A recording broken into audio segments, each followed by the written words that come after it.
अच्छा यार, सबसे पहले तो दो नंबर्स लेने हैं एज आ इनपुट जिनके दरमियान ऑपरेशन होगा। ये दो नंबर्स जो हैं वो फ्लोट में लेने हैं। अब फ्लोट में लेने की रीज़न ये है कि मोस्टली जब हम डिवीज़न करते हैं ना कुछ नंबर्स की, तो उनकी वैल्यू जो होती है वो पॉइंट्स में आ जाती है। तो वो जो है वो चूँकि हो गई फ्लोट में, तो उसका डेसिमल पार्ट भी हमेशा हो जाएगा एज अ रिज़ल्ट। फिर उस सब के बाद जो है नीचे एक प्रिंट स्टेटमेंट मैंने कराई है। वो मैम ने लिखा हुआ था ना कि आपने जो है इंस्ट्रक्शन भी जो है प्रिंट करवानी है ताकि यूज़र को पता चले कि कैलकुलेटर को यूज़ किस तरह करना है। तो प्रिंट स्टेटमेंट में सारा कुछ वो है कि ऑपरेटर सेलेक्ट करें, ऐड करना है, सब्सट्रैक्ट करना है, मल्टीप्लाई करना है या डिवाइड करना है। तो ये जो है इंस्ट्रक्शन यूज़र को दिखाने के लिए प्रिंट करवाएंगे। उसके बाद हमने एक और जो है वेरिएबल इंट्रोड्यूस करवाना है, उसका नाम मैंने ऑपरेटर रखा है। ठीक है। अब बेसिकली यूज़र जो ऑपरेटर यूज़ करना चाह रहा होगा ना, मिसाल के तौर पे प्लस कर रहा है, माइनस कर रहा है, या डिवाइड कर रहा है, मल्टीप्लाई कर रहा है, तो वो जो वैल्यू होगी वो इसके अंदर स्टोर हो जाएगी, ऑपरेटर वेरिएबल के अंदर स्टोर हो। इस सब के बाद हमने कंडीशन लगानी है इफ़ की, इफ़ प्लस इन ऑपरेटर। ये कंडीशन चेक करेगी अगर जो प्लस का साइन है वो इनपुट यूज़र ने किया है, प्लस का साइन जो है वो लिखा है, वो ऑपरेटर के अंदर अगर प्लस का साइन स्टोर है, तो इसके बाद वाली जो स्टेटमेंट है वो एग्जीक्यूट हो जाए, जो कि है प्रिंट। ये प्रिंट लिखा हुआ है, फिर ब्रैकेट में n1 कोमा प्लस n2 लिखा हुआ है। ये खाली डिस्प्ले करवाने के लिए है कि n1 की जो वैल्यू है प्लस n2 की जो वैल्यू है, और फिर इज इक्वल टू का साइन आ जाएगा।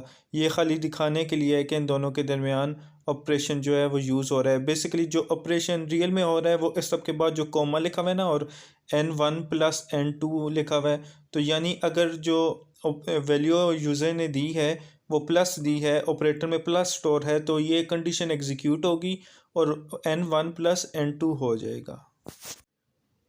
फिर जो है फिर जो है एलिफ की स्टेटमेंट लगी है। इफ़, पहले तो कंप्यूटर जो है वो इफ़ स्टेटमेंट को चेक करेगा। अगर प्लस का साइन ऑपरेटर में स्टोर है तो वो फर्स्ट स्टेटमेंट एग्जीक्यूट कर देगा। अगर वो उसमें स्टोर नहीं होगा तो वो एलिफ स्टेटमेंट की तरफ चला जाएगा। एलिफ में चेक होगा कि क्या माइनस का साइन जो है वो ऑपरेटर में स्टोर है, माइनस इन ऑपरेटर। इसमें भी इफ़ स्टेटमेंट की तरह कंप्यूटर चेक करेगा कि क्या माइनस तो ऑपरेटर में नहीं स्टोर। अगर माइनस यूज़र ने एंटर किया हुआ तो उससे नीचे वाली स्टेटमेंट जो है वो एग्जीक्यूट होगी। उसमें सबसे पहले लिखा हुआ है n1, यानी n1 की जो वैल्यू है वो डिस्प्ले होगी। मिसाल के तौर पे 2 है तो 2 लिखा आ जाएगा, फिर दरमियान में माइनस लिखा आ जाएगा, और फिर जो है n2 लिखा हुआ है तो n2 की वैल्यू वो डिस्प्ले हो जाएगी। फिर आगे मैंने इजिकल टू डिस्प्ले करवाया हुआ है, तो समझो 2+2 ये लिखा आ गया है, ये डिस्प्ले हो गया जो वैल्यू स्टोर थी। फिर उसके बाद इन दोनों के दरमियान जो है वो फंक्शन होगा। वो मैंने आगे लिखा हुआ है n1 माइनस n2। तो ये जो है ऑपरेशन परफॉर्म हो जाएगा, n1 माइनस n2 का जो रिज़ल्ट है वो शो हो जाएगा, यानी 2 - 2 इज इक्वल टू 0, ये लिखा आ जाएगा। इसके बाद जो अगली स्टेटमेंट है वो है इसकी मल्टीप्लाई करने की।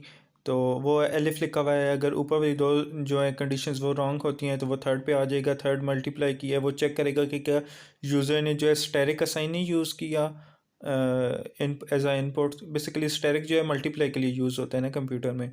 तो फिर जो है अगर स्टेरिक उसने यूज़ किया होगा, फिर उसी तरह n1 स्टेरिक n2 लिखा आ जाएगा। इजिकल टू के बाद वो आगे परफॉर्म हो रहा है n1 स्टेरिक n2, वो मल्टीप्लाई हो जाएगा और रिज़ल्ट डिस्प्ले हो जाएगा।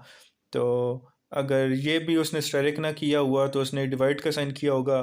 फोर्थ स्टेटमेंट जो है, फोर्थ कंडीशन जो है वो डिवाइड की है, तो वो ये चेक करेगा कि क्या डिवाइड का तो नहीं यूज़ किया हुआ। अगर डिवाइड का किया हुआ है तो डिवाइड होके रिज़ल्ट निकालेगा।